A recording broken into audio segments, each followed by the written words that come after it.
In the prep room under humming fluorescent tubes, the toe tag's plastic ring tapped the rail as if signaling, while beneath my palm an apex impulse pressed back.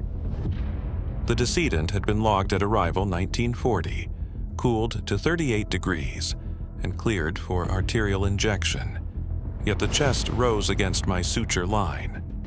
A bright warning sticker read, "Do not cremate with device," but no device had been declared. But before we continue, if you like these stories, subscribing helps me continue doing them. Thank you. I had worked this room long enough to trust its noises. The aspirator's hum, the slight rattle of the hose when pressure started, the wet slip of the table under disinfectant. All of it formed the nightly sound map by which I navigated. I was a licensed embalmer and restorative artist, the senior person on nights. Most evenings were procedural. Verify identity, review medical and device notes, check cooler charts, pre-disinfect, set features, raise vessels, select an index, and bring quiet order to what had been torn by time, illness, or accident. I carried responsibility for compliance, for safety, and for the last technical mercy families rarely saw. That night, late in autumn, the room's held breath drone changed from background to signal. The decedent had arrived from a short-stay facility with pneumonia listed, time of death mid-evening, pronounced at bedside, transfer signed by the night nurse and the transport lead. The toe tag carried the facility code and a blank line where device information should have been. Our intake log recorded arrival in the late evening, chain of custody intact. Cooler placement on the upper rack nearest the fan. The cooler chart traced a clean line. Temperature steady at 38 degrees. All of that fit the normal rhythm. I moved through pre-prep checks. Identity rechecked against our forms. Disinfectant across the skin. Feature setting with cotton and eye caps, mandible secured. The room kept its note. Then I raised the right common carotid. As I cleared tissue and exposed the vessel, my gloved wrist rested lightly against the sternum. That was when I felt it. A small, definite lift beneath bone, repeating with the regularity of a metronome. The aspirator hummed at the same pitch, a sound I had heard every shift. Tonight it seemed to count. I froze, then let my hand settle again. The lift came back. The left hand sought the machine, the pump stood off. No pressure, no flow. The lift remained. I set 2 fingers at the neck where the carotid should have jumped. Nothing. Only under the sternum and faintly along a line near the left mid-clavicle did I feel the beat. 3 immediate possibilities formed. First, a cardiac device I had not been told about could be capturing skeletal muscle and creating the illusion of a heartbeat. Second, the table's slight vibration might be translating the aspirator's hum into perceived movement under my hand, a trick of bone and steel. Third, early distribution of residual blood under gravity and the release of rigor could be producing pulses of gas or fluid that coincidentally matched a rhythm. I noted a fourth and unwelcome possibility, a failure in the pronouncement, with auto-resuscitation after prolonged apnea, although the cooler time and the stiffness argued against it. The plan then, verify or rule out a device, eliminate vibration sources, test for independent rhythm without contact, and document times, temperatures, and pressures at each step. I reached for the red drawer where the donut magnet lived, marked with a sticker reminding staff to log any magnet application. The toe tag again tapped against the rail. A small sound, the hum turned into a beat. I placed the magnet over the upper left chest for a full minute. If a pacemaker were present, the magnet might force asynchronous pacing or suspend it, depending on make and programming. Under my hand, the lift changed. Stronger, then absent, then a single heavy thump. I wrote that in the margin of the log. Magnet on, chest wall capture then pause. The hum sat under it all, a sound like a held breath. I stopped every powered device. The aspirator fell silent. The building's own sounds took over, the faint rumble of the cooler fan, a distant compressor cycling. Again, my hand rested on bone. Nothing for a long half-minute. Then, again, a lift. I checked the machine gauge to be sure I had not left anything engaged. The needle sat at 0. I leaned to the neck. No pulse. I watched the chest. No rise. Under the sternum only, at intervals that were regular enough to count, came the beat. I paged through the intake packet. The transfer line from the facility used a boilerplate form. Device field left blank. A crease near that line suggested the tag had been folded hastily. I had seen cases where facilities missed a device, and cases where devices had been removed in prior surgeries, leaving leads or scar tissue that nevertheless responded to a magnet with a twitch of intercostal muscle. The family had not mentioned any device during arrangements earlier that evening. The arranger had written none reported. I wrote magnet applied, response observed, contact pending if any doubt remains. Evidence would decide whether I could proceed. I reached for the handheld infrared thermometer we used for cavity checks and aimed at the axilla. The display read in degrees that matched the cooler chart and the expected postmortem curve for the hours since arrival. I wrote the value down, spelled out as policy required. I lifted an eyelid with a gloved fingertip. Corneal clouding and tache noire had begun, consistent with time since death. Jaw stiffness was strong. Lividity fixed along the back. None of these fit ongoing life. Yet the lift continued. I examined the chest for a device pocket. Near the left upper chest, I found a faint scar older than a year, well healed, where a generator might have lived once. If a device had been explanted, leads could remain, and a magnet could still provoke something through induction and muscle reaction, however slight. I moved the magnet away. The lift returned to its slow, regular rhythm. I put the magnet back. The pattern altered again, as if the room's hum and the chest shared a private tempo. At this point, the stakes were no longer abstract. To begin arterial injection with doubt about death would violate the one boundary this job exists to honor. To delay without cause would harm the family's timeline and risk tissue changes that restorative work could not correct. The institution lived on trust and compliance. I lived on a license that could be suspended for a mistake I would think about for years. I could hear the aspirator even while it sat silent. The motif had moved inside my head. I ran the most conservative path. I documented each observation in the prep log with time spelled out, added a line to the transfer form, and called for a second verification per policy. While waiting, I set up a no-flow, no-pressure test. With the pump disconnected, I secured a clear cannula in the right common carotid and watched for passive movement of fluid under gravity alone. If anything like a heartbeat moved fluid in the line, I would see subtle oscillations. I saw none for many minutes. The chest still lifted under my hand, then stilled, then lifted. When the second verification arrived, the assessment matched my own. Fixed lividity, strong rigor, corneal changes, no carotid pulse, no respiration, no heart tones by stethoscope. The old scar suggested a removed device. With 2 sets of notes and the magnet response entries, policy allowed us to proceed. Yet the room's hum, real now because the aspirator had been restarted for sanitation, laid its thin line beneath my decision. I began with the lowest possible pressure and a gentle index.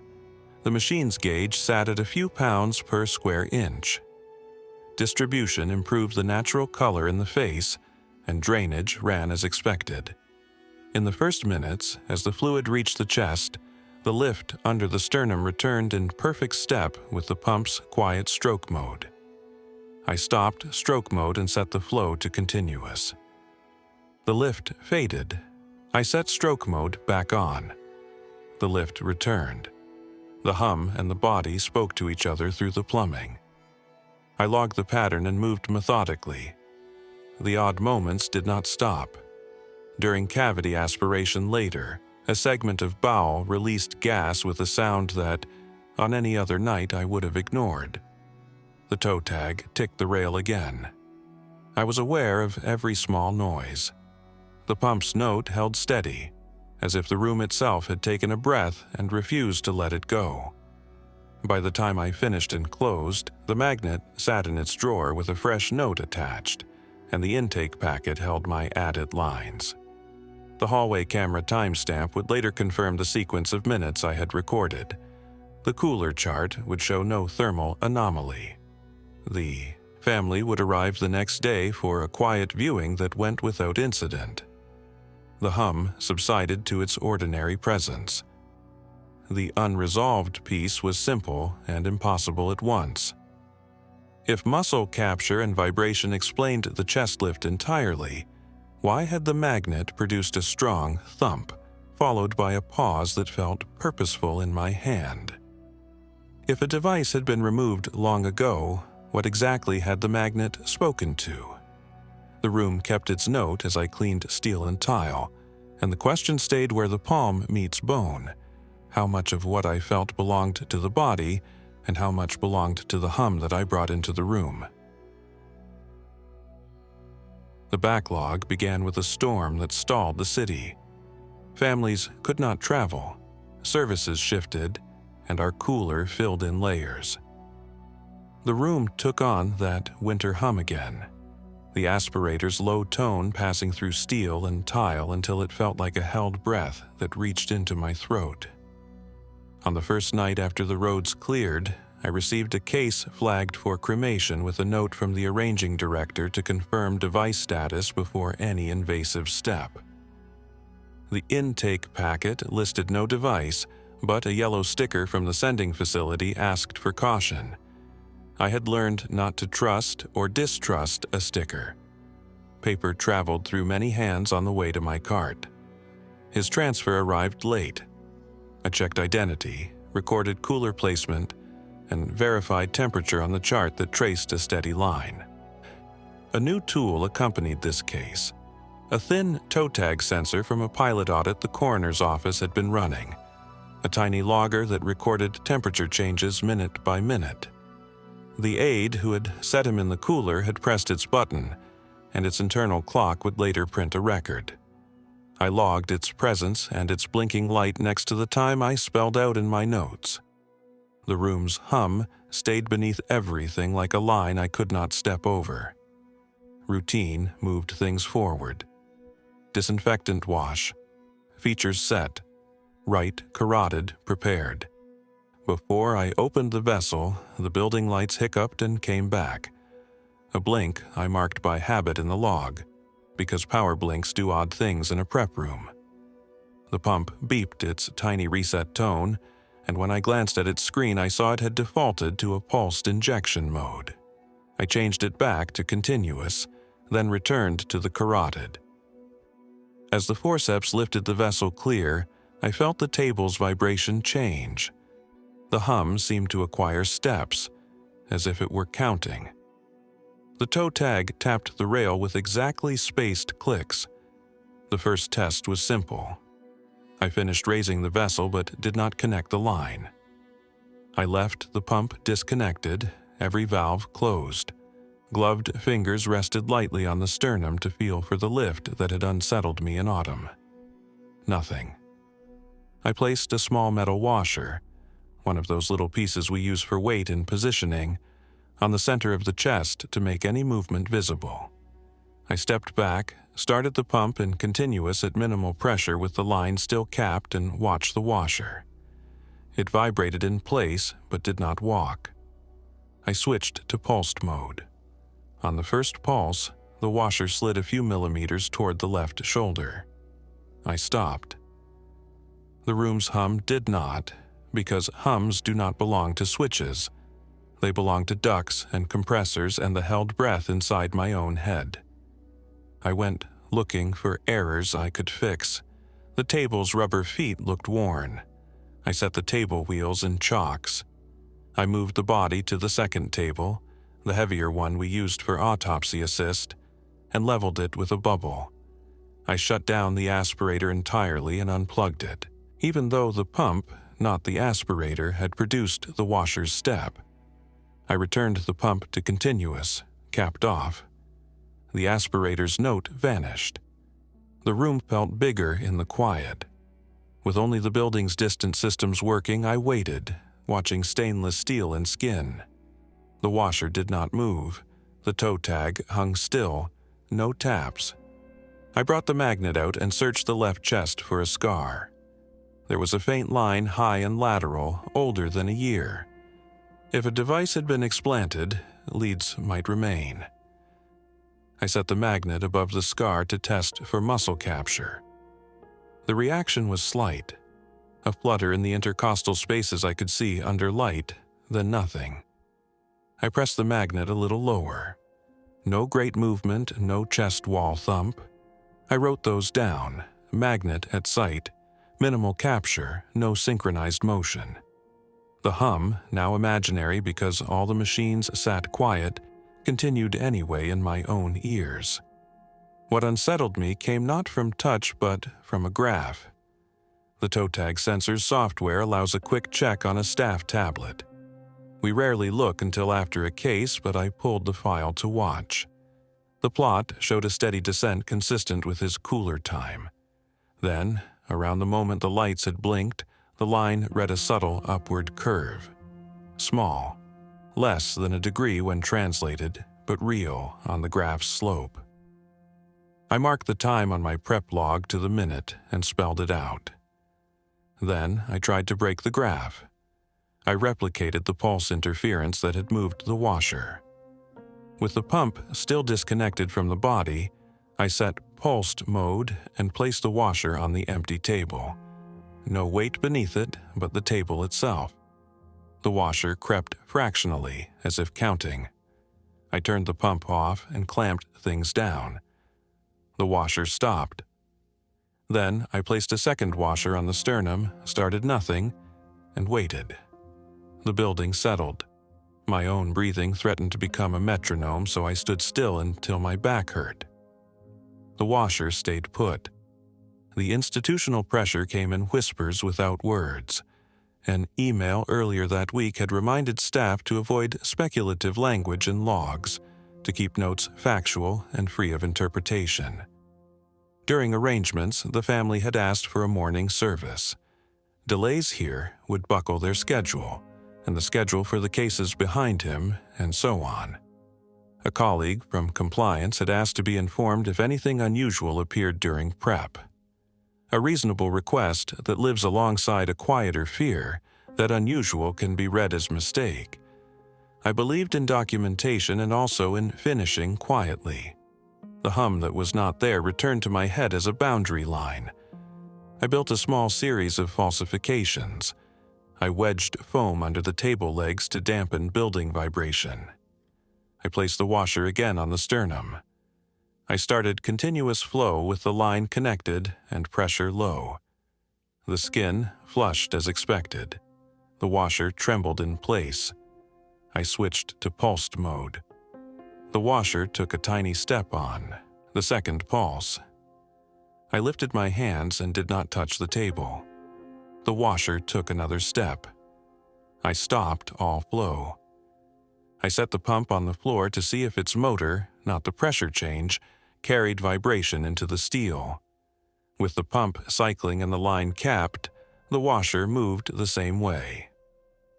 This explained one piece. The motor's pulse could be walking the washer. It did not explain the toe tag sensor's small temperature rise during the light's blink before I had touched the machine. I looked for another explanation. The storm had been rough. The building's generator had handled power quality as best it could.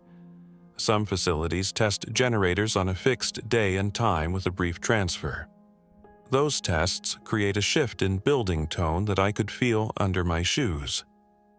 I checked the hallway camera feeds on a side monitor for the time that the toe tag graph showed its curve. The overhead lamps had not gone out, only a subtle flicker. I wrote, generator test possible, building vibration probable. The hum I could not hear kept its place in the narrative anyway, like a motif I had written for myself. I moved the case forward. I kept the pump on continuous, not pulsed. Distribution improved the color across the face and hands. Drainage volumes matched his size and expected condition. In the third minute, as flow reached the chest, the washer took a new step. I stopped flow, and it kept moving for a few pulses, then settled.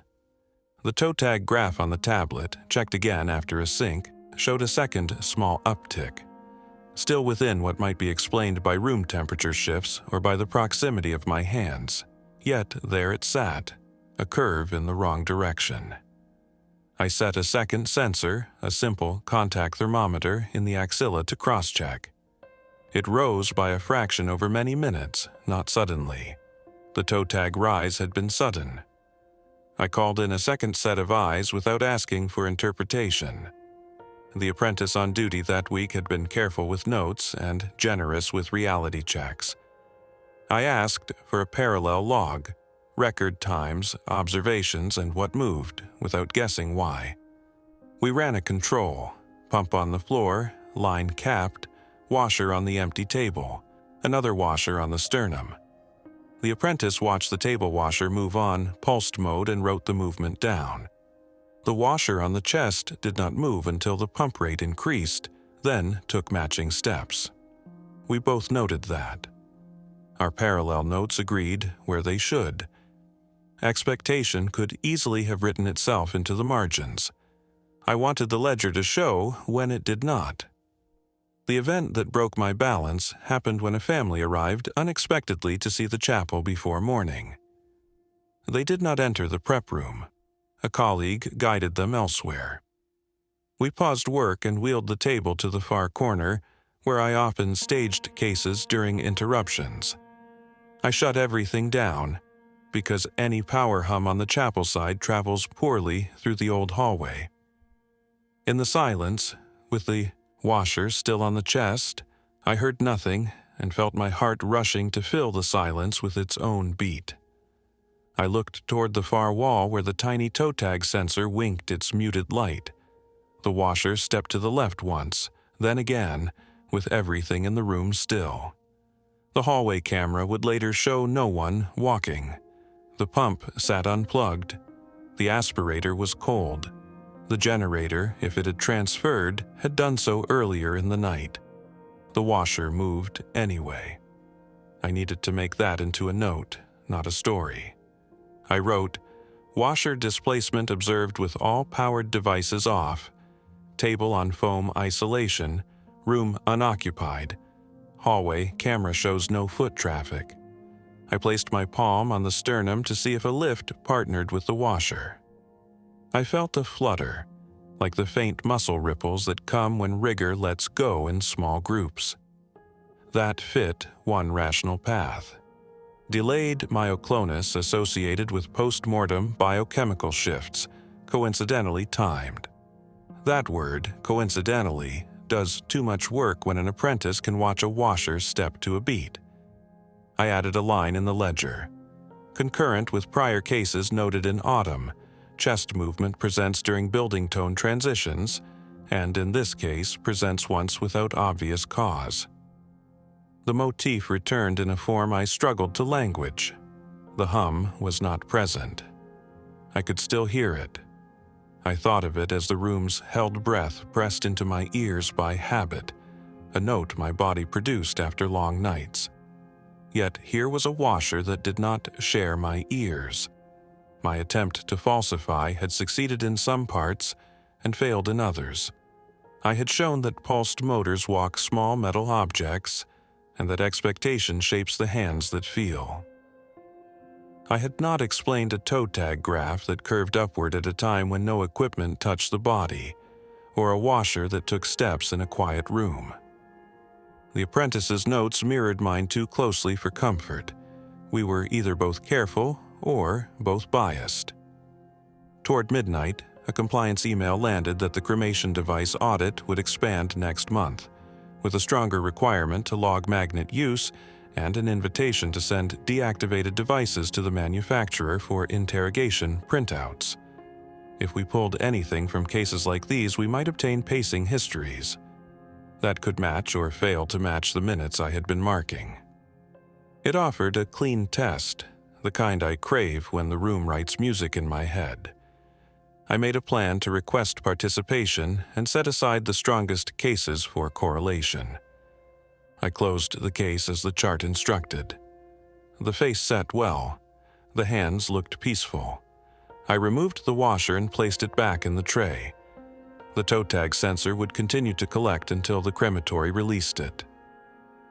The room's tone returned as I restarted sanitation, a thin vowel of air and motor that turned steel into a string instrument. The family would never know about washers and graphs and magnets. Their hour would be free of the hum that ruled mine. When I shut the lights and stepped into the hallway, the chapel's clock struck softly. The prep room behind me held its breath. The ledger in my hand listed several cases in a column I had titled, against my better judgment, Contact Attempts. I intended to rename that column to make it something cleaner, but the title clung to the page. I reached the door, and the building generator clicked a distant transfer I felt in my ankles. Without thinking, I turned back and lifted the blinds in the prep room window enough to see the nearest table. In the dim, a toe tag swung once, then again, a measured pendulum with no air moving that I could feel. The question I had been holding pressed forward. If I could prove the schedule of movement matched the generator's timed tests, would that restore my certainty? Or would the one washer that walked in silence force the opposite? The culminating case began with a request from the coroner's office to participate in the device audit pilot I had asked for after the winter backlog. They would supply interrogation kits and prepaid labels. We would remove any cardiac devices before cremation, store them in a small tray with the paperwork, and ship them for a pacing history.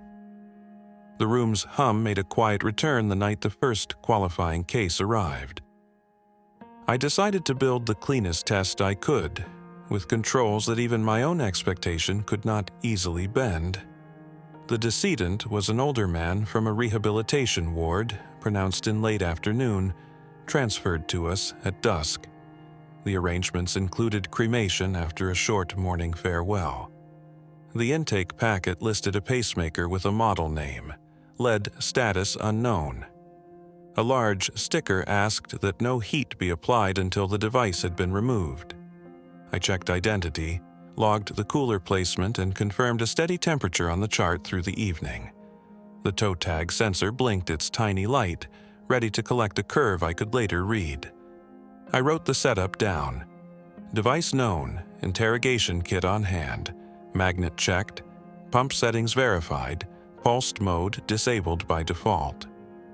The room kept its drone under the steel, and I felt that held breath note settle into my hearing again.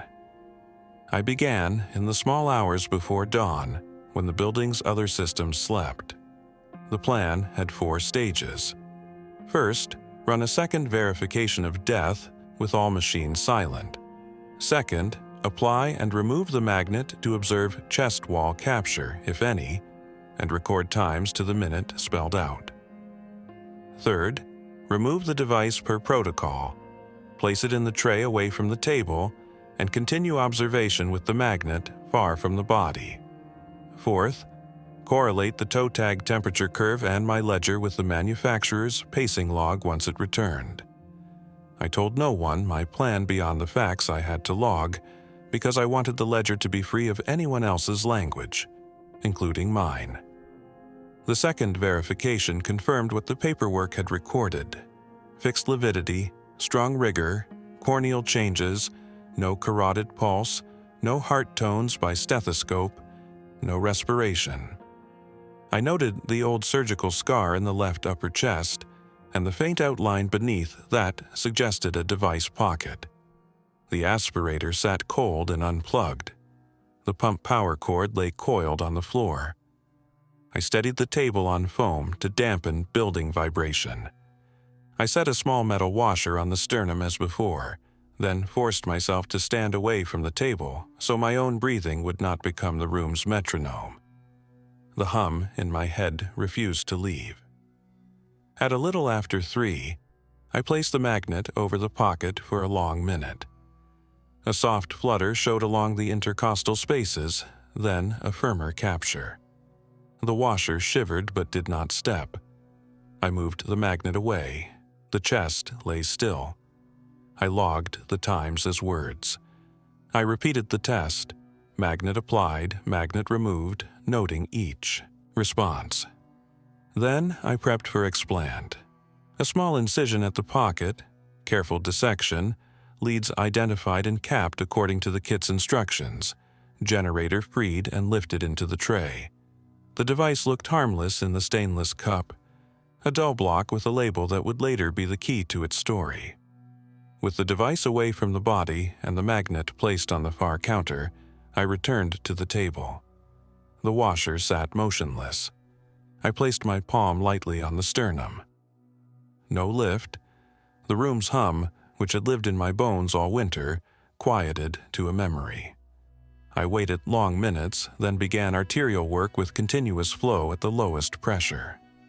Color returned to the face as expected. Drainage progressed. No chest movement appeared that I could see or feel. The toe tag sensor blinked, collecting its quiet data. I felt relief move through me like warm water. If this case aligned the way clean cases should, I might be able to place the oddities of autumn and winter in a bin labeled equipment, building tone and expectation. Then the contradiction arrived slowly, like a word I did not want to say. The washer took a small step left. I did not believe it. I stopped flow. The washer stayed. I started flow again and stayed on continuous. Another step. I moved the pump to the floor to separate motor vibration from table structure. Another step. I shut the pump off. In the silence, with no hum from machines and only building air traveling distant ducts, the washer took one more short walk along bone and stopped. My palm found the sternum and felt a faint ripple, not rhythmic, more like a muscle flinch escaping a net. I looked at the tray where the pacemaker lay, many feet from the table. The tray did not move. The device lay still. I needed to make this about notes, not about belief. I wrote that washer displacement was observed with the device out, with flow off, and with the pump unplugged.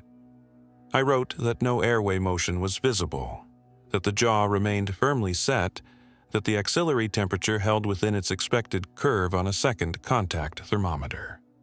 I wrote that the toe tag sensor would be read later, and that the device had been packaged for shipment with the kit's time field filled in words. I wrote that my palm had felt a non-repeating flutter, and that magnet application at a distance produced no visible effect at the chest now that the device was out. I then made a choice I had avoided in prior cases. I decided to document the room itself. The hallway camera recorded video without audio, but the building's security recorder in the front office did capture a low-fidelity feed from a lobby mic for after-hours review. I checked the recorder later that morning for the minutes I had spelled out in my log. The mic, far from perfect, had picked up a subtle change in building tone that began a few moments before my first washer note and ended a few moments after the last step. The sound was nothing more than a change in pitch, the kind of minor shift that happens when an air handler slides from one speed to another. I added that to the ledger, building tone shift detected on security audio near event window. The hum I had carried inside my head had a shadow in the wires of the building after all. Before dressing the case, I finished the device removal paperwork, sealed the kit, and handed it to the driver for shipment. The family's farewell went without incident. No one outside the room knew about washers or hums or magnets. A week later, the manufacturer's pacing history arrived in a thin printout, time-stamped to their clock and translated to our time zone by a conversion line at the top. I compared their entries with my log.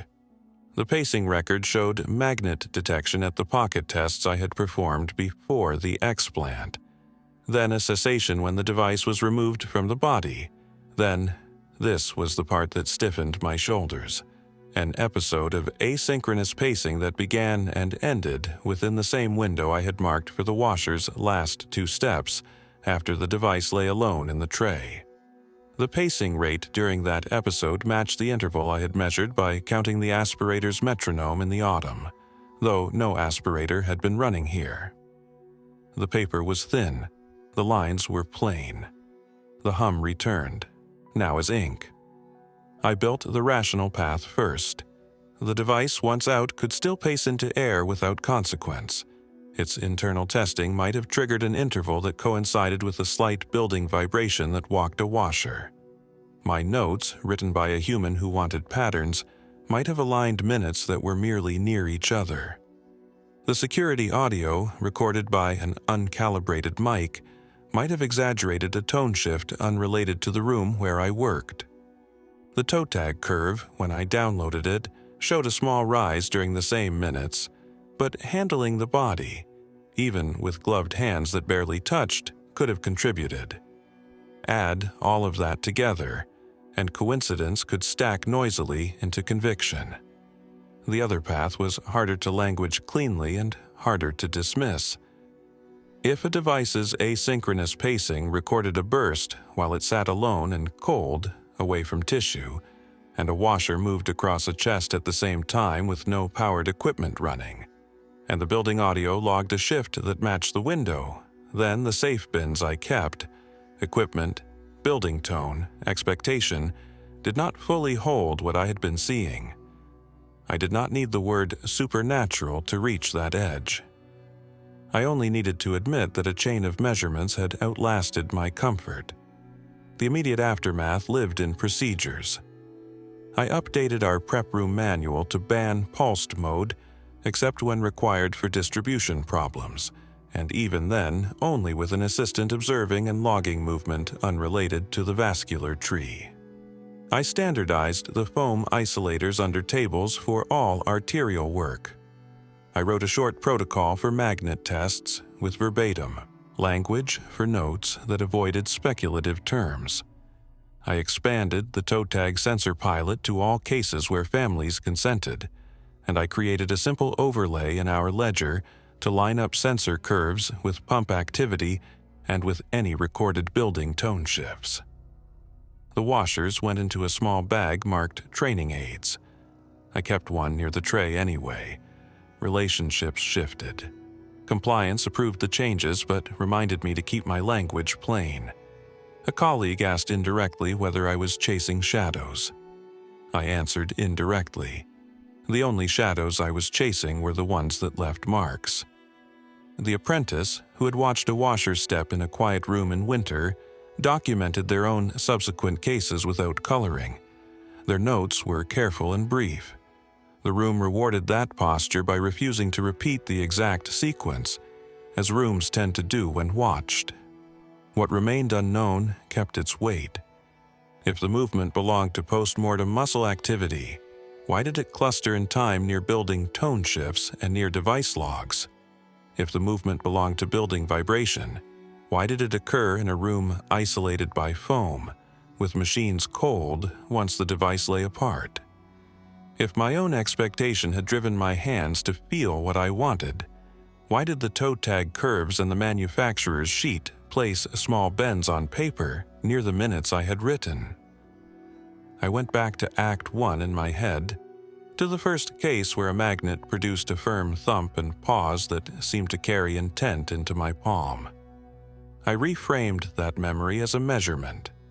Magnet applied, response observed, note written. I let the hum that had made meaning for me step out of the story and left the measurements standing where they were. I now do small things differently. I stop whatever can hum when I feel even an echo of a rhythm that should not be there. I give magnet tests more time. I build controls even when the room is quiet. I trust notes over narratives.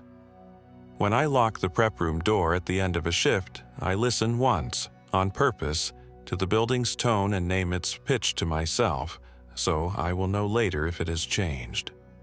On the last night of spring, before the coroner's pilot ended, I stood in the doorway as the cooler compressor cycled. The toe tag sensors blinked faintly inside the racks. A tray on the counter held a deactivated pacemaker awaiting shipment. The hum folded into the ordinary sounds of the place. The washer I had kept as a reminder lay on the corner of the nearest table, unmoving. I watched long enough to be sure it would not walk. When I turned to go, the security recorder clicked into a fresh file in the front office, a minute boundary only the system cared about. The ledger under my arm felt heavier than paper should feel. If a device sitting alone in a steel tray can print a pacing burst that aligns to the minute with a small rise in a toe sensor, and with a metal washer stepping twice on a chest I was not touching in a silent room, then what exactly in those minutes was being paced?